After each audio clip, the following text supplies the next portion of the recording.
Okay, good morning everyone. Today's our topic is system of particle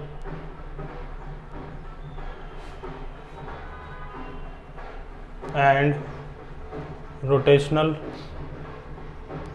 motion. ठीक है, system of particle and rotational motion. देखिए इसमें सबसे पहले हम पढ़ेंगे सिस्टम ऑफ पार्टिकल्स के बारे में.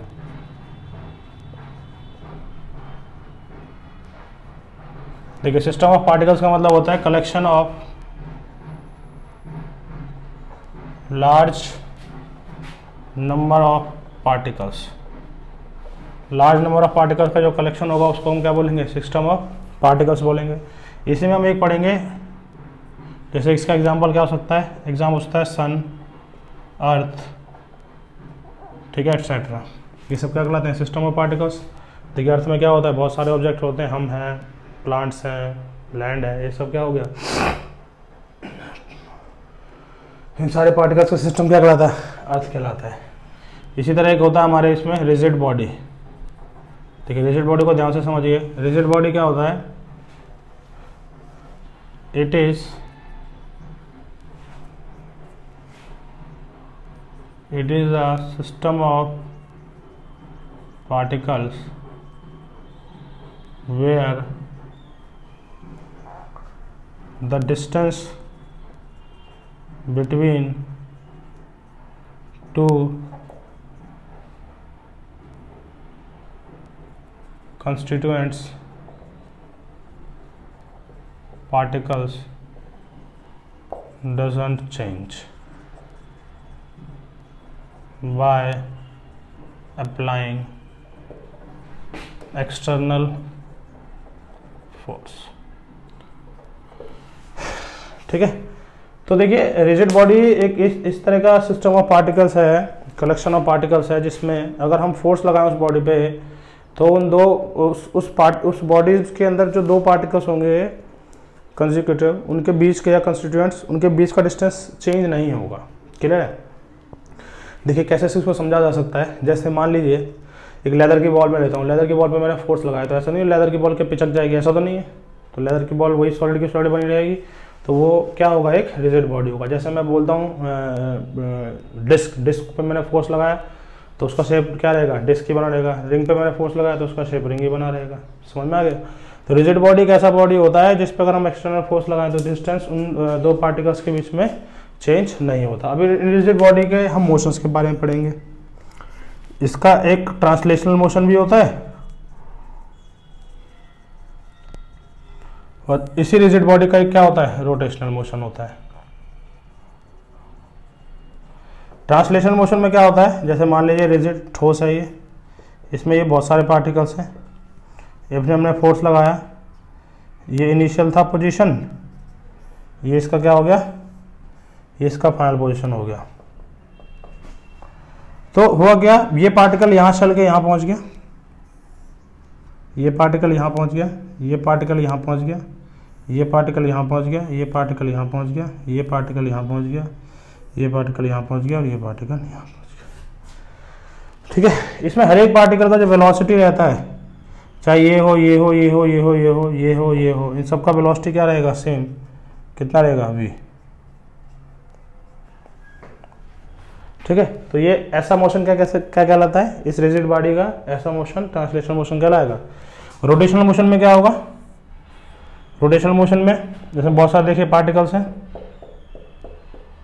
रोटेट हो रहा है ओमेगा से, तो इस सारे पार्टिकल्स डिफरेंट रेडियस से इस एक्सिस के अबाउट रोटेट करेंगे. इसको हम क्या बोलेंगे, एक्सिस ऑफ रोटेशन. क्या बोलेंगे इसको हम, एक्सिस ऑफ रोटेशन. देखिए हर एक पार्टिकल का रेडियस अलग अलग होगा.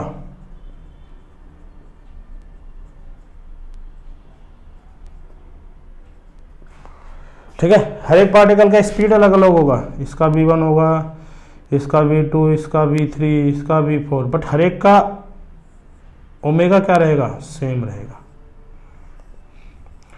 और वो पार्टिकल इस एक्सिस ऑफ रोटेशन के अबाउट क्या कर रहे होंगे, सर्कुलर मोशन कर रहे होंगे. ठीक है.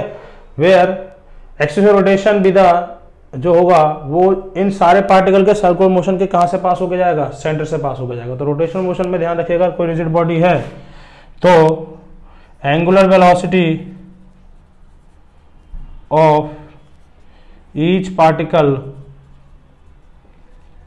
Is same but linear velocity different. ठीक है, तो अगर हर एक पार्टिकल का एक्सिस रोटेशन से डिस्टेंस अलग अलग होगा तो हर एक का लीनियर वेलोसिटी क्या होगा, अलग होगा, बट हर एक का ओमेगा क्या रहेगा, सेम होगा। तो ध्यान रखना हमेशा रिजिड बॉडी दो तरह का मोशन करता है, एक ट्रांसलेशनल मोशन और एक रोटेशनल मोशन। ट्रांसलेशनल मोशन में हर एक पार्टिकल का स्पीड सेम होता है और रोटेशनल मोशन में हर एक पार्टिकल का एंगुलर स्पीड सेम होता है। क्लियर है? ओके, नोट कर लीजिए इसमें।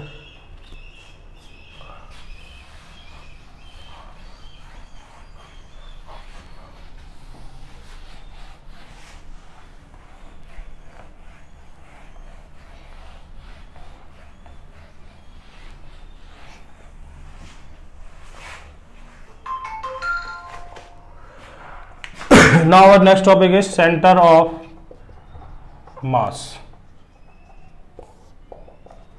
देखिए सेंटर ऑफ मास क्या होता है। सेंटर ऑफ मास जैसे मान लीजिए एक बॉडी हमने लिया, देखिए स्क्वायर है, स्क्वायर का सेंटर ऑफ मास जो होगा वो उसके ज्योमेट्रिकल सेंटर पे होगा। This is centre of mass, COM। ठीक है, अब सेंटर ऑफ मास क्या होता है, देखिए सेंटर ऑफ मास ये होता है कि आप बॉडी पे फोर्स लगाइए, अगर आपने सेंटर ऑफ मास या उसकी लाइन पे फोर्स लगाया, अगर बॉडी ने ट्रांसलेशन मोशन किया तो आप समझ जाएंगे कि आप फोर्स कहाँ पे लगा रहे हैं, सेंटर ऑफ मास पे लगा रहे हैं। जैसे मान लीजिए इस पूरे बॉडी का मास m था, हमने क्या किया, इस बॉडी को रिप्लेस कर दिया एक सिंगल मास से और उस पॉइंट मास को हम क्या बोलेंगे, सेंटर ऑफ मास। अगर इस बॉडी पे अगर हम फोर्स लगाते हैं F और इस सेंटर ऑफ मास पे अगर हम फोर्स लगाएं F, तो दोनों ही केस में क्या होगा, ट्रांसलेशनल मोशन करेगा। तो सेंटर ऑफ मास वो पॉइंट होता है जहां पे हम पूरी बॉडी का मास क्या करते हैं, एज्यूम करते हैं कि वहां पे वो कंसंट्रेटेड होगा। अगर उस सेंटर ऑफ मास वाली लाइन पे या सेंटर ऑफ मास पर अगर हमने फोर्स लगाया तो बॉडी कैसा मोशन करेगा, ट्रांसलेशनल मोशन करेगा। अदरवाइज बॉडी कैसा मोशन करेगा, रोटेशनल मोशन करेगा। ठीक है, तो सेंटर ऑफ मास क्या होता है, सेंटर ऑफ मास वो पॉइंट होता है जहां पे हम पूरी बॉडी का मास कंसंट्रेटेड मानते हैं। अब देखिए जैसे मैंने दो पार्टिकल लिए, एक m1 लिया और एक m2 लिया, इन दोनों को कनेक्ट कर दिया आपस में, इन दोनों का सेंटर ऑफ मास इन दोनों के कहीं बीच में ही होगा, मान लीजिए यहाँ है सेंटर ऑफ मास। अब मान लेते हैं अगर मैंने फोर्स यहाँ लगाया तो क्या होगा, ये ऐसे रोटेट कर जाएगा, डंबल है, यहाँ फोर्स लगाया तो ये ऐसे रोटेट कर जाएगा, बट यहाँ फोर्स लगाऊंगा तो ये क्या करेगा, ये ट्रांसलेट करेगा। समझ में आ रही बात? अगर बॉडी पे फोर्स अगर सेंटर ऑफ मास पे लगता है तो बॉडी क्या करती है, सिर्फ ट्रांसलेट करती है, और सेंटर ऑफ मास के अलावा आप कहीं भी फोर्स लगाएंगे तो there will be possibility of torque, कि वो रोटेट करना स्टार्ट कर दे। समझ में आ रही है बात? तो सेंटर ऑफ मास का मतलब समझ में आ गया। तो सेंटर ऑफ मास वो पॉइंट होता है जहां पे हम whole of the mass of the body is assume to be concentrated. ठीक है, okay.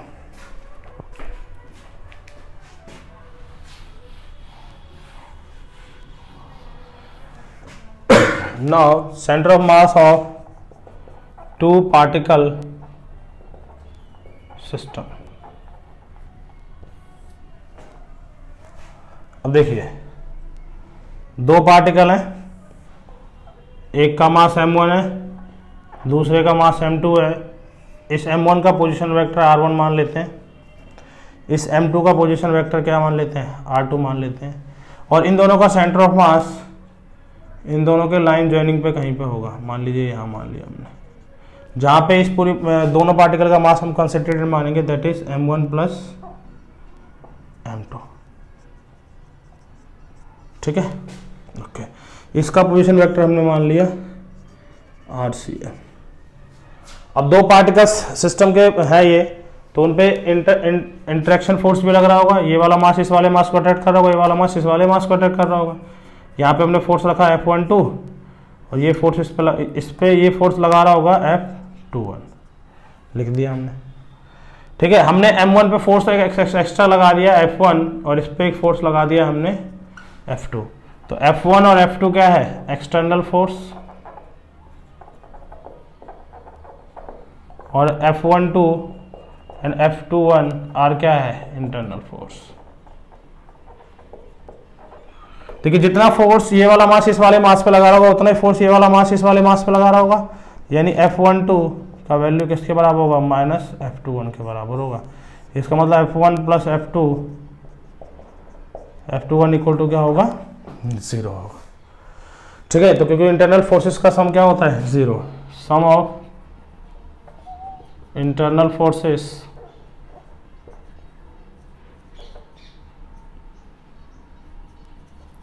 Body is 0। Sum of internal forces of a body क्या होता है, 0 होता है। ओके, ना अब हम क्या करते हैं, net force of the system लिख लेते हैं। नेट फोर्स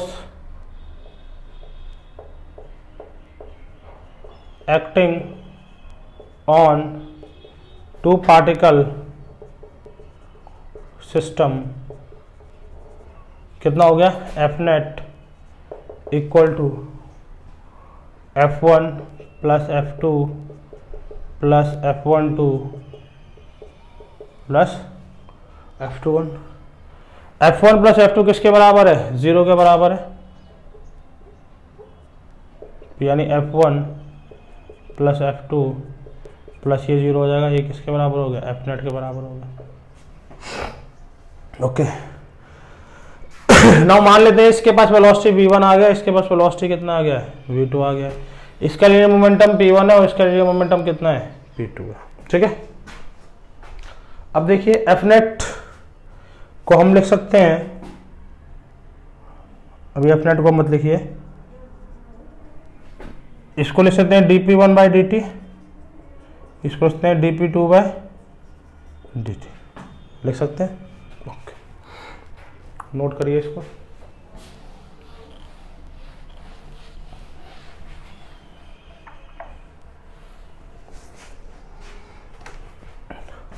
अब देखिए F net equal to D over D T, P को क्या लिख सकते हैं, एम वी वन, इस तरह पी टू को क्या लिख सकते हैं, एम वी टू। एम बाहर आ गया, D V one by D T, इसमें से भी एम बाहर, एम वन आ गया, ये एम टू था, ये एम वन, ये M two, D V two by D T.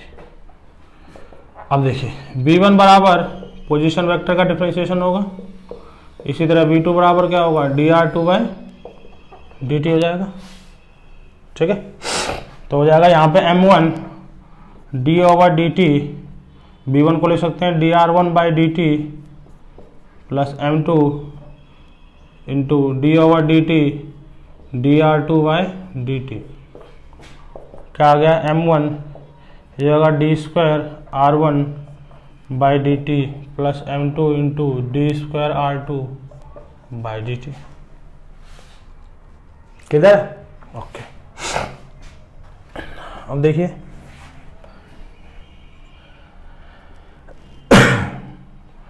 ये बाहर निकाल लो, D square by D T square, क्या आ गया, m1 r1 plus m2 r2। अब देखो एफ नेट को मैं लिख सकता हूं मास, टोटल मास कितना होगा, m1 plus m2 into acceleration, that is acceleration of centre of mass. Okay, now m1 plus m2 acceleration को लिख सकता हूं dv by dt equal D square by D T square m1 r1 plus m2 r2। इसको लिख सकता हूं D over D T, V को लिख सकता हूँ D R by D T equal to D square D T square m1 r1 plus m2 r2। ये double differentiation हो जाएगा m1 plus m2 into D square r by D T square equal to D square by D T square m1 r1 plus m2 r2। ठीक है, ये m1 plus m2 उधर चला जाएगा, ये कंपेयर कर लो। ठीक है, इसको मिटा देते हैं।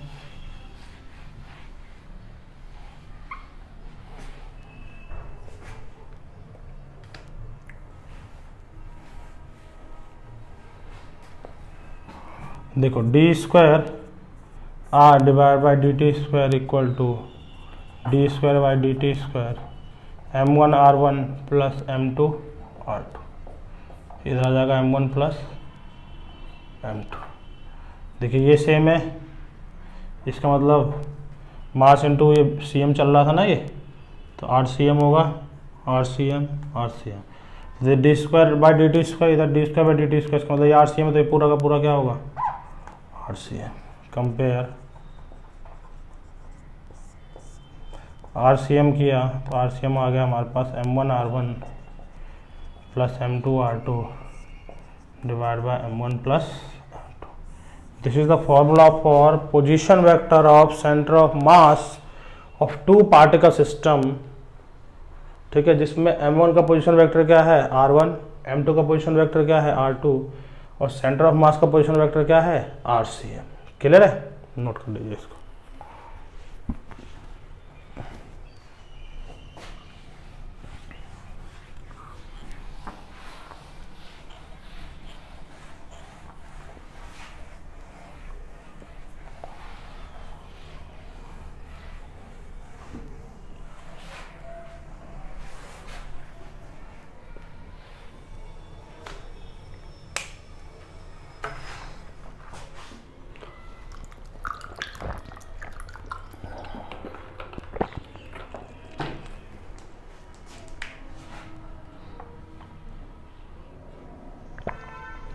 तो देखिए RCM का फॉर्मूला आया है हमारे पास m1r1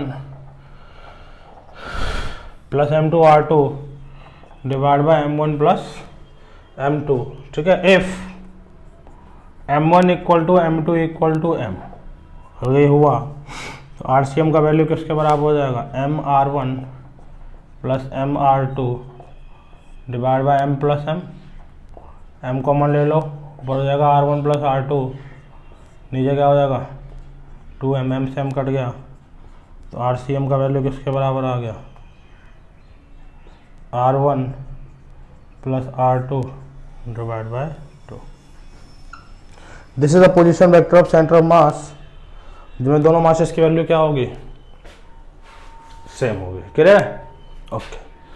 अब ये जो दो मासेस हमने यूज किए थे m1 ये m2, मान लेते हैं इसके कोऑर्डिनेट x1, y1, z1 है और इसके कोऑर्डिनेट x2, y2, z2 है, और यहाँ सेंटर ऑफ मास था इसके कहीं, उसके कोऑर्डिनेट xcm, ycm, क्या है zcm। ये RCM था, ये R1 था और ये R2 था। तो R1 अगर हम पोजीशन वेक्टर लिखना चाहेंगे तो क्या हो जाएगा xi cap, x1i cap plus y1j cap plus z1k cap, position vector लिखना आता है हमें। इसी तरह R2 x2i cap plus y2j cap plus z2k cap हो जाएगा। इसी तरह RCM equal to xcm i cap plus ycm j cap plus zcm k cap, ठीक है। फॉर्मूला में पुट कर दिए वहाँ पे RCM की जगह पे क्या लिखोगे xcm i cap plus ycm j cap plus zcm k cap equal to m1, R1 का वैल्यू क्या है x1 i cap plus y1 j cap plus z1 k cap plus m2, R2 का value क्या है x2 i cap plus y2 j cap plus z2 k cap whole divide by m1 plus m2। तो देखिए left hand side क्या था xcm i cap ना plus ycm j cap plus zcm k cap equal to, multiply कर दीजिए क्या हो जाएगा m1 x1 i cap plus m2 x2 j cap plus m1 y1 j cap plus m1 z1 k cap plus ये हो जाएगा m2x2 i cap plus m2y2 j cap plus m2z2 k cap whole divide by m1 plus m2। ठीक है, अब देखिए i वाले साथ कर लीजिए, i इधर है, एक i इधर है, तो m1 x1 plus m2 x2 i cap plus y वाले साथ कर लीजिए, m2 y2 j cap plus m1 z1 plus m2 z2 k cap. देखिए ये m1 ये सबके नीचे था, लिख दो इसको। क्लियर है? ये किसके बराबर है लेफ्ट हैंड साइड में? xcm i cap plus ycm j cap plus zcm k cap. ठीक है,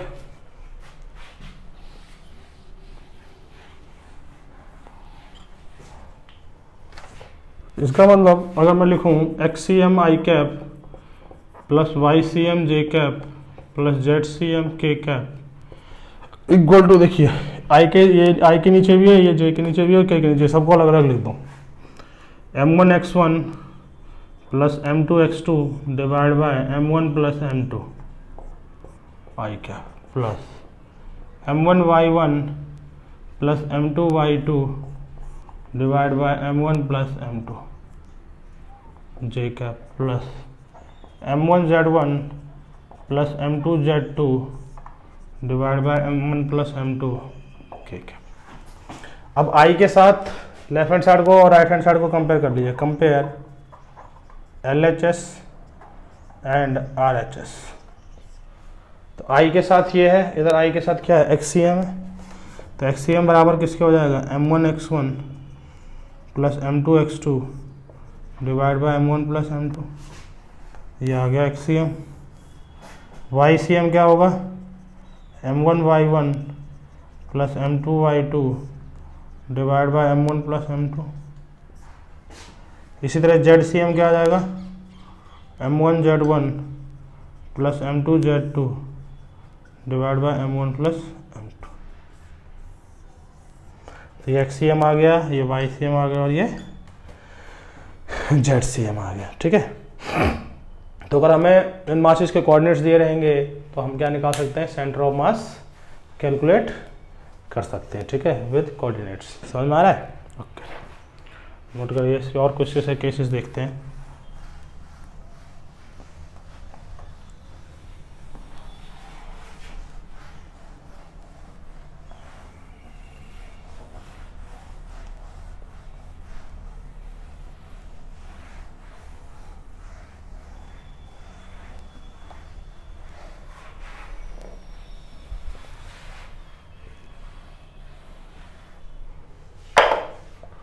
नाउ देखिए RCM का वैल्यू आया था हमारे पास m1 r1 plus m2 r2 divide by m1 plus m2। ठीक है, अब देखिए इसमें इफ मासेस, या ऐसा लिख लो, if RCM is at origin. अगर RCM ओरिजिन पे है, इसका मतलब RCM का वैल्यू किसके बराबर हो जाएगा? 0 के बराबर। पुट कर दो इसमें, 0 equal to m1 r1 plus m2 r2 divide by m1 plus m2। इधर मल्टीप्लाई 0 हो जाएगा, ये क्रॉस मल्टीप्लाई कर देंगे, इसको 0 हो जाएगा। तो m1 r1 plus m2 r2 equal to 0, इसका मतलब m1 r1 equal to minus m2 r2। तो m1 equal to minus m2 r2 divide by r1।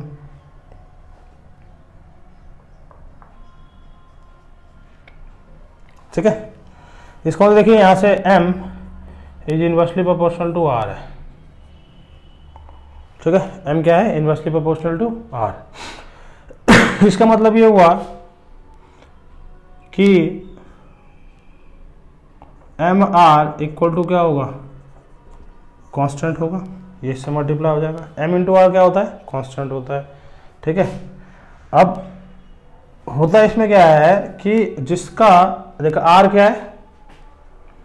Are distance है, जैसे मान लेते हैं एक मास यहाँ पे है और एक मास यहाँ पे है, इन दोनों का सेंटर ऑफ मास यहाँ पे लाई कर रहा है। ये डिस्टेंस r1 है और ये डिस्टेंस क्या है, r2 है। ठीक है, अब m जो है वो इन्वर्सली प्रोपोर्शनल टू क्या आ रहा है, r, इसका मतलब r1 inversely proportional to m1 होगा और r2 is inversely proportional to m2 होगा। If m1 is greater than m2, अगर m1 का वैल्यू m2 से क्या आ जाए, ज़्यादा आ जाए, तो r1 इज लेस देन क्या होगा, r2। इसका मतलब r2 की वैल्यू क्या हो जाएगी, ज़्यादा, और r1 की वैल्यू क्या हो जाएगी, कम। इसका मतलब ये m1 होगा तो यहाँ पे सेंटर ऑफ मास लाई करेगा, और ये r2 होगा, ये r1, और ये क्या होगा, m2। इसका मतलब वो जिसका मास ज़्यादा होता है उसके पास सेंटर ऑफ मास होता है। ठीक है, जैसे इसका मास m1 का ज़्यादा था तो सेंटर ऑफ मास m1 के पास लाई करेगा, m2 का मास ज़्यादा होता तो सेंटर ऑफ मास उसके पास लाई करता है। क्लियर है? तो ये बात ध्यान रखिएगा कि जिसका मास ज़्यादा होता है सेंटर ऑफ मास उसके पास लाई करता है। समझ में आ रहा है? ओके, ये बहुत इंपॉर्टेंट पॉइंट था इसमें। और m इंटू आर क्या था, कांस्टेंट, तो यहाँ से हम लिख सकते हैं कि m1 r1 इक्वल टू क्या होता है, m2 r2। ये कंसेप्ट भी याद रखिएगा, बहुत इंपॉर्टेंट है।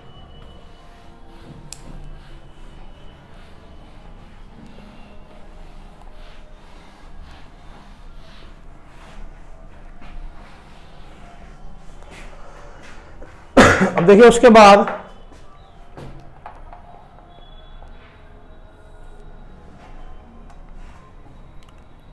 if two particle system lie on x axis, मान लो x axis पे लाई कर रहे हैं, एक मास m1 ये रहा, दूसरा मास m2 ये रहा, और x axis पे लाई कर रहे हैं।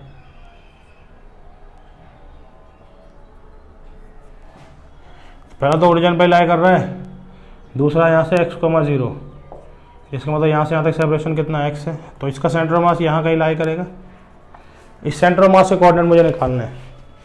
ठीक है, तो मान लेते हैं, तो RCM XCM का जो फॉर्मूला जो था वो m1 x1 plus m2 x2 divide by m1 plus m2 होगा। m1 कितना है, m1 है, x1 कितना है, x1 का वैल्यू कितना है, x1 ये रहा 0 है, प्लस m2 x2 कितना है, x divide by m1 plus m2 आ गया। इसका मतलब XCM का जो वैल्यू है वो m2 x divide by m1 plus m2 आ गया। ठीक है, समझ में आया? ओके, तो ये सेंटर ऑफ मास आ गया, इसके कोऑर्डिनेट लिख दिया हमने। देखिए यहाँ पे YCM के कोऑर्डिनेट 0 है, तो इसका मतलब YCM इस वाले केस में क्या होगा, 0, और Z है ही नहीं तो ZCM क्या होगा, 0। तो यहाँ पे सिर्फ क्या होगा, x कोऑर्डिनेट होगा। क्लियर है? ओके, नोट करिए इसको।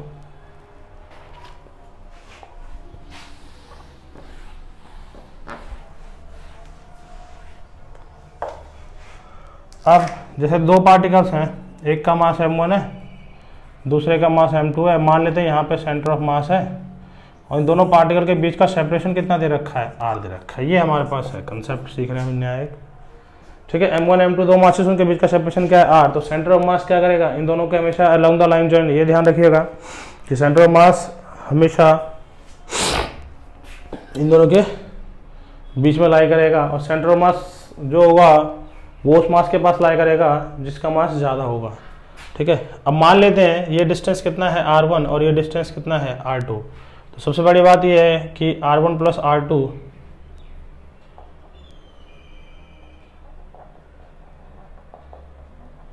r के बराबर है। This is equation number first. ठीक है, ओके। और एक कंसेप्ट हम ये भी लगा सकते थे कि Rm इक्वल टू क्या होता है, कांस्टेंट होता है। तो इसका मतलब m1 r1 equal to m2 r2 लिख सकते हैं। ठीक है, ये हमारा इक्वेशन क्या हो गया, 2 हो गया। यहाँ से वैल्यू निकाल लो, r1 equal to r minus r2। इसको कर दो पुट इन इक्वेशन सेकेंड, तो क्या आ जाएगा, m1 r1 equal to m2, sorry r1 की जगह पे पुट करना था वो, m1 r minus r2 equal to m2 R2। तो यहाँ से क्या आया M1R minus M1R2 equal to M2R2। यहाँ से M1R equal to M1 plus M2 into R2। तो R2 का जो वैल्यू होगा वो M1R divide by M1 plus M2 का होगा। ये R2 का वैल्यू आ गया। अब R2 मिल गया हमें, तो हम क्या निकाल सकते हैं, R1 निकाल सकते हैं। तो R1 equal to R minus R2, तो R1 equal to R minus R2 का वैल्यू क्या है M1R divide by M1 plus M2। तो R1 equal to R M1 plus M2 minus M1R whole divide by M1 plus M2। तो R1 का जो value होगा that is M1R plus M2R minus M1R whole divide by M1 plus M2। M1R से M1R cancel हो गया, तो R1 की जो वैल्यू होगी वो M2R divide by M1 plus M2। तो ये R1 जो है वो डिस्टेंस है किसका, सेंटर ऑफ मास का, किससे, M1 से, ये हमने निकाल लिया। और R2 डिस्टेंस है सेंटर ऑफ मास का किससे, M2 से। समझ में आ रहा है। तो ये एक इम्पॉर्टेंट कंसेप्ट है जिसमें हमने R1 और R2 का वैल्यू निकाल लिया, और R1 और R2 डिस्टेंसेस हैं सेंटर ऑफ मास के from mass M1 and M2।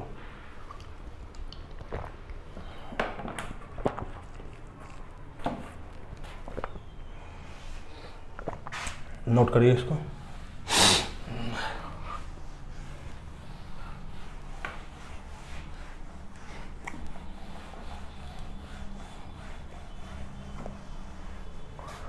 अब देखिए, जैसे भी हमने centre of mass of two particle system पढ़ा है, इसी तरह centre of mass of N particle system भी होता है। Centre of mass of N particle system. देखो मैं समझाता हूँ आपको। इसमें देखिए, इसमें n नंबर ऑफ पार्टिकल्स होंगे, एक मास M1, एक मास M2, इधर मास M3, इधर मास M4। तो इसका सेंटर, इसका पोजीशन वेक्टर क्या होगा R1, इसका पोजीशन वेक्टर क्या होगा R2, इसका पोजीशन वेक्टर क्या होगा n मान लो Rn, इसका पोजीशन वेक्टर क्या होगा R3। मान लीजिए यहाँ सेंटर ऑफ मास लाई कर रहा है, तो इसका सेंटर ऑफ मास क्या होगा RCM। ठीक है, कितने मासेस है इसमें, n नंबर ऑफ मासेस है।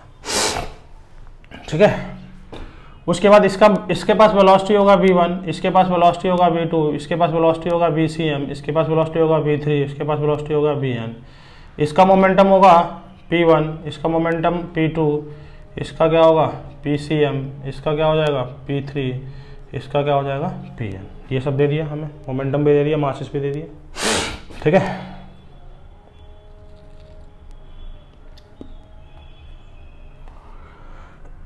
देखिए इस पर लगने वाला फोर्स F1 है, इस पर लगने वाला फोर्स F2 है, इस पे क्या हो जाएगा, सेंटर ऑफ मास पे तो नेट फोर्स लगता है, इस पे क्या मान लिया हमने F3 और इस पे क्या मान लिया Fn।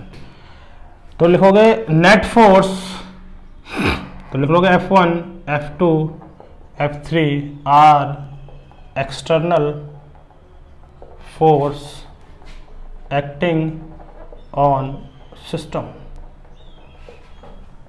तो Fnet जो होगा वो सारे एक्सटर्नल फोर्सेस का सम होगा पहले तो, अप टू Fn तक था ये, प्लस इसमें इंटरनल फोर्सेस भी लग रहे होंगे। ठीक है, ये इस पे इंटरनल फोर्स लगा रहा होगा, इस पे, तभी तो एक सिस्टम का पार्ट बने हुए हैं, क्योंकि एक दूसरे से इंटरेक्ट है ये। तो सम ऑफ इंटरनल फोर्सेस हम पढ़ चुके, कितना होता है 0। सम ऑफ इंटरनल फोर्सेस क्या हो जाता है 0। यहाँ पे हम लिख सकते हैं समेशन ऑफ इंटरनल फोर्सेस, वो हमने क्या कर दिया 0। तो Fnet इक्वल टू F1 क्या लिख सकते हैं dP1/dt, प्लस इसको क्या लिख सकते हैं dP2/dt, plus up to so on dPn/dt।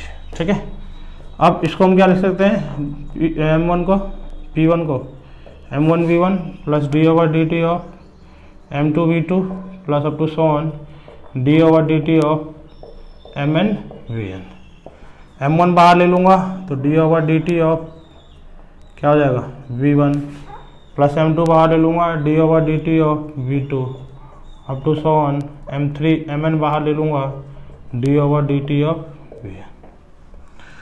अब देखिए M1 V1 क्या होगा dr1/dt प्लस M2 V2 क्या होगा dr2/dt plus up to so on Mn d/dt drn/dt। अब क्या हो जाएगा M1 इंटू ये डबल डिफ्रेंशिएशन हो जाएगा d/dt r1 plus M2 d/dt² r2 up to so on Mn d/dt² rn। ठीक है, अब d/dt² कॉमन ले तो ये हो जाएगा M1 r1 plus M2 r2 up to so on Mn rn, और इधर कितना हो जाएगा ये d/dt²। और एफ नेट को क्या लिख सकते हैं total mass into acceleration. Clear है? ओके, तो डायग्राम बना लिया होगा आपने।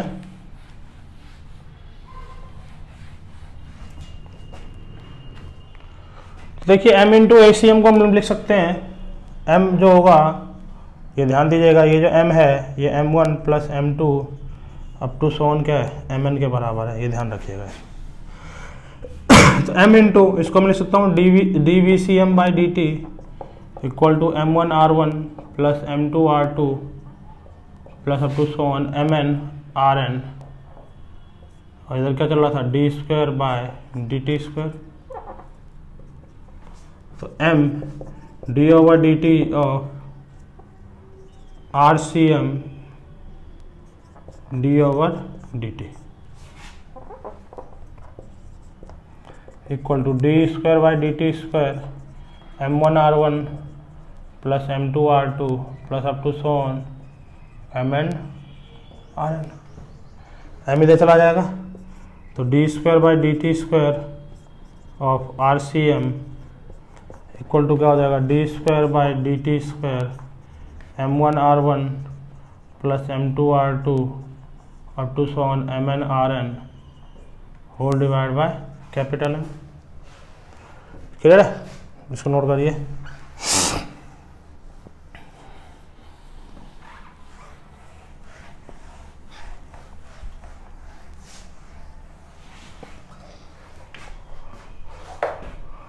अब देखिए कंपेयर कर ला लेते हैं, compare both side.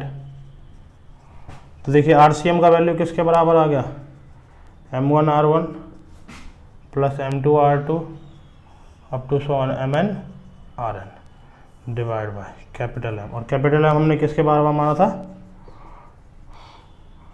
Capital M हमने माना था m1 m2 m3 up to so on, इन सब का सम था कैपिटल M। तो this is the formula for RCM centre of mass of n particle system. अब इसमें देखिए पहले दो थे, m1 r1 plus m2 r2 divide by m1 plus m2 था, m हो गया तो n तक जोड़ दिया हमने, इसमें कोई इसमें ज़्यादा डिफरेंस नहीं हुआ है।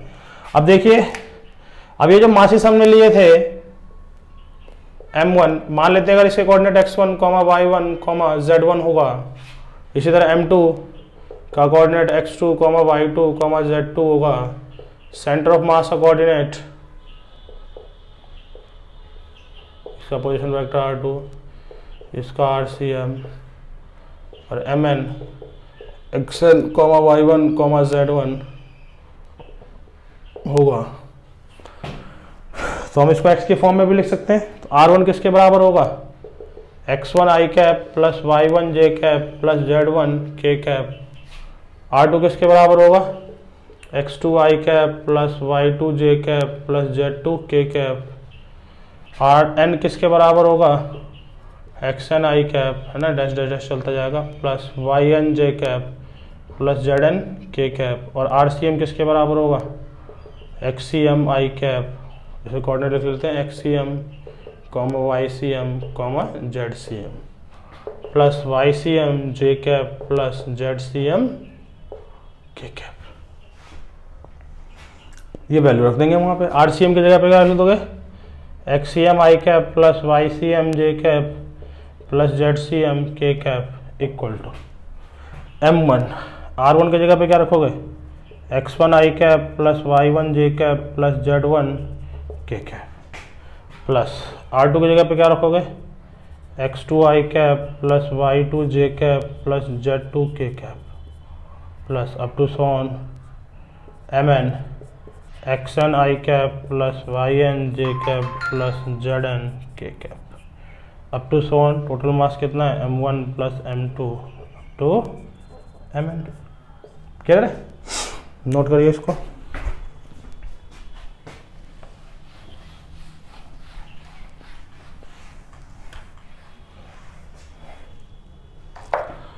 देखिए X C M I cap plus Y C M J cap plus Z C M K cap, इधर कितना हो जाएगा, देखिए इधर m1 x1 है, मल्टीप्लाई कर दो एक बार, m1 x1 I cap plus m1 y1 J cap plus m1 z1 K cap, फिर plus m2 x2 I cap plus m2 y2 J cap plus m2 z2 K cap plus up to so on mn xn I cap plus mn yn J cap plus mn zn K cap whole divide by m1 plus m2 up to so on mn।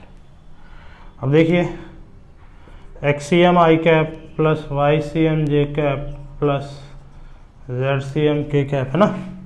देखिए x आई वाले साथ कर लीजिए, तो ये हो जाएगा m1 x1, इधर देखिए इधर फिर ये रहा m2 x2 प्लस इधर क्या हो गया mn up to so on है ना mn xn क्या हो जाएगा आई कैप। ठीक है, यहाँ पे m1 x1 m2 x2 फिर m3 x3 भी होगा है ना, वो मैं लिखा नहीं है, वो तो up to so on mn तक कर दिया ना। प्लस क्या हो जाएगा m1 y1 plus m2 y2 up to so on mn yn divide by, यार ये चल रहा है होल डिवाइड चलने का अभी, J cap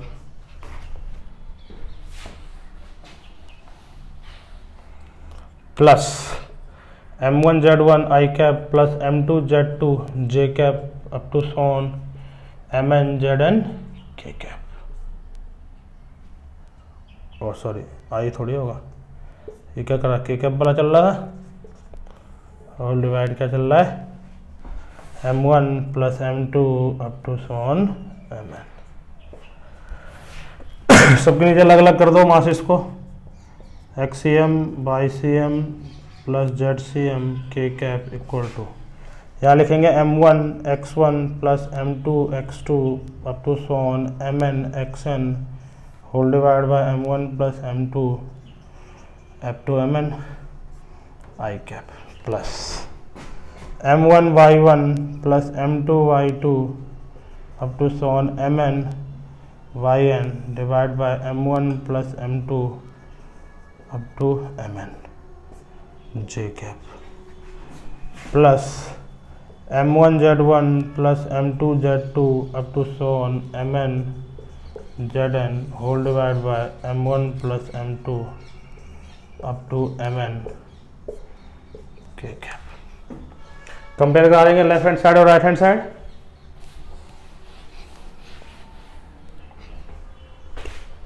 compare LHS and RHS, तो XCM का फॉर्मूला क्या आ जाएगा हमारे पास, m1 x1 plus m2 x2 up to so on mn xn divide by m1 plus m2 to so on mn। इसी तरह ये तो XCM का फॉर्मूला आ गया। YCM का फॉर्मूला क्या आ जाएगा, m1 y1 plus m2 y2 up to so on mn yn divide by m1 plus m2 up to mn। ठीक है ना, ये j के साथ YCM है, इधर j के साथ YCM है और j के साथ ये सारा टर्म है, तो बराबर हो जाएगा। इसी तरह ZCM का फॉर्मूला क्या आ जाएगा, देखिए k के साथ ये पूरा है, इधर k के साथ ZCM है, तो ZCM equal to m1 z1 plus m2 z2 up to so on mn zn divide by m1 plus m2 up to so on mn। तो ये सारे हमारे पास क्या आ गए, ये सारे हमारे पास फॉर्मूला आ गए, XCM, YCM और ZCM। क्लियर है? तो थोड़ा सा लेंदी था ये, इसका प्रैक्टिस आप करेंगे तो बहुत आसान है। देखिए 2 पार्टिकल का तो क्या था, M1x1 plus M2x2 divide by M1 plus M2, n particles हो गए तो M1x1 plus M2x2 plus M3x3 plus M4x4 up to Mn xn divide by M1 plus M2 plus M3 M4 up to Mn हो जाएगा। ठीक है?